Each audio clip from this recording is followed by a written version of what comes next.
Hello guys, welcome to our channel. आज हम class 11th के केमिस्ट्री का चैप्टर नंबर 6 इक्विलिब्रियम का प्रॉब्लम नंबर 6.17 करने जा रहे हैं। Let read the question. Question के अंदर हमें क्या बोला गया है? Calculate the pH of 1 × 10⁻⁸ molar solution of the HCl। तो हमें इसके अंदर क्या बोला गया है? हमें बोला गया है कि हमें पीएच निकालना है, ठीक है। और हमें ना HCl की कंसंट्रेशन दे दी गई है। तो अगर हमारा HCl है और वो हमारा क्या बनाएगा, H+ और Cl बनाएगा, यानी कि जितनी HCl की कंसंट्रेशन होगी उतनी ही H+ की होगी। तो मान लो हमें HCl की कंसंट्रेशन गिवन है 1 × 10⁻⁸ मोलार, तो जिसको हम 10⁻⁸ डायरेक्ट भी तो लिख सकते हैं, तो ये भी 10⁻⁸। तो सेम डायरेक्ट हम क्या लगा देंगे, pH is log of the H+ का कंसंट्रेशन। तो यहाँ पे क्या हो जाएगा, -log ऑफ 10⁻⁸। तो ये कितना आ जाएगा, -8, और यहाँ से माइनस और 8 pH आ जाएगी। बट क्या कभी कोई एसिड की pH 8 हो सकती है? pH जो है वो एसिड की 8 कब होगी, 1 से लेकर 6 और 7 के बीच में, ठीक है। तब, और 7 भी जाएगी तब न्यूट्रल हो जाएगा, एसिडिक नहीं होगा। और उसके बाद तो क्या होने लगेगा, बेसिक होने लगेगा। तो क्या कभी एक HCl का सॉल्यूशन बेसिक हो सकता है? नहीं हो सकता। तो यहाँ पर ये काम तो नहीं करेगा।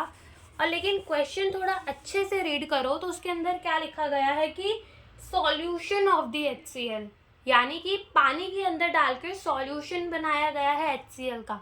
तो एक HCl की कंसंट्रेशन जो है तो वो हमें दे दी हुई है, ओके। तो यहाँ पर जो हमारी H+ की कंसंट्रेशन है ना, वो दो जगह से आएगी। एक तो सीधी हमारी HCl से आएगी, कितनी आएगी, 10⁻⁸ मोलार आएगी। दूसरी हमारी आएगी किससे, वाटर से, H2O से। अब जैसे कि हमको पता है कि वाटर का pH कितना होता है, 7, यानी कि वाटर हमारा कैसा होता है, न्यूट्रल। वाटर का अगर हम pH देखें तो वो कितना होता है, 7। और 7 कैसे आया होगा, pH इज -log ऑफ, ठीक है, 10⁻⁻7 कर दो तो क्या मेरा pH 7 आएगा, बिल्कुल। यानी कि यहाँ पर हमारे वाटर का जो कंसंट्रेशन, वाटर से H+ की कंसंट्रेशन मिलती है वो कितनी मिलती है, 10⁻⁻7 मोलार। और ये जो है हमेशा फिक्स रहती है। क्यों? क्योंकि वाटर का pH होता है 7, तो ये हमेशा कैसी होती है, फिक्स होती है। वाटर से कितना H+ आएगा हमारा, ये हमारा फिक्स होता है। HCl से हमें दे दिया गया है। अब मैं इसको भी 10⁻⁸ के टर्म्स में लिखना चाहूँ तो मैं क्या लिख सकती हूँ, 10 × 10⁻⁸ मोलार लिख सकती हूँ, बिल्कुल। और अगर अब मैं अपनी H+ की कंसंट्रेशन निकालूं तो ये मेरी दोनों को जुड़कर आएगी। जैसे 10 × 10⁻⁸, ये वाटर से ले लिया, प्लस 10⁻⁸, ये हमने अपना HCl से ले लिया। तो यहाँ से 10⁻⁸ को हम ले लेते हैं कॉमन, तो बचेगा 10 + 1, ठीक है, यानी कि 11 × 10⁻⁸। ये हमारी H+ की कंसंट्रेशन हो जाएगी, ठीक है। ये हमारी क्या हो जाएगी, H+ की कंसंट्रेशन हो जाएगी। अब यहाँ से pH निकालना है तो pH is -log of the H+ आ जाएगा। यहाँ से -log H+ की कंसंट्रेशन कितनी है, 11 × 10⁻⁸। मैं इसको ऐसे भी तो लिख सकती हूँ, अगर मेरा log A × B हो तो log A + B भी तो हम लिख सकते हैं। तो यहाँ पे हो जाएगा -log 11, माइनस को बाहर दे देते हैं, और यहाँ से आ जाएगा log 11 + log 10 की पावर कितना हो जाएगा, log 10⁻⁸।